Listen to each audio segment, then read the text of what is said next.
संत हे आपला संबंध भगवंताशी जोडतात.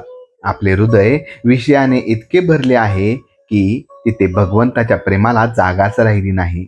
बरे, भगवंताचे प्रेम मुद्दाम तिथे घातले तर ते आत न राहता बाहेर पडते आणि वाऱ्यावर उडून जाते.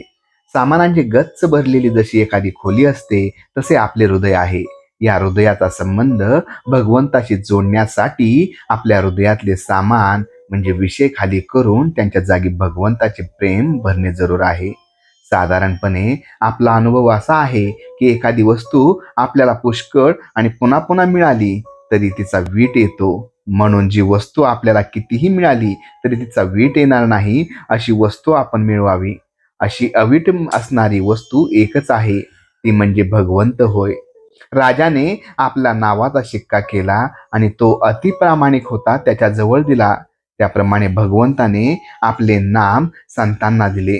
त्यामुळे संत जे करतील त्याला मान्यता देणे भगवंताला जरूर आहे. आपण आणि संत याच्यामध्ये मनुष्य या दृष्टीने फरक नाही, पण फरक आहे तो हा की संत हा जे बोलतो तसे वागतो, तर आपण बोलतो चांगले आणि वागतो मात्र उलट. आपल्या स्वार्थाच्या आड कोणी आले की आपण वाईट बोलतो. ज्याच्यावर आपले प्रेम करतो त्याच वस्तूवर दुसऱ्याने प्रेम केले तर आपण त्याला नावे ठेवतो.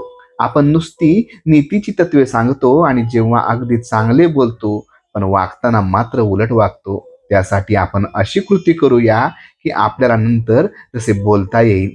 गाडीत बसायला मिळावे म्हणून काही कोणी गाडीत बसत नाही, तर आपल्या ठेशनाला जाण्यासाठीच मनुष्य गाडीचा आधार घेतो. तसा मोठमोठ्या संतांनी प्रपंच केला खरा, परंतु तो सुखासाठी केला नाही. आपल्या वृत्तीपासून न ढळता इतरांना तारण्याचे काम संतांनी केले. बुडणाऱ्या माणसाला जसा दोरीचा आधार द्यावा त्याप्रमाणे संतांनी आपल्या परमात्म्याचा आधार दिला. चंदनाच्या झाडाजवळच्या झाडांना जसा चंदनाचा वास लागतो त्याप्रमाणे संताजवळ राहतो तोही संतच बनतो. काही कष्ट न करता परमार्थ साधने हेच सत्संगतीचे महत्व आहे.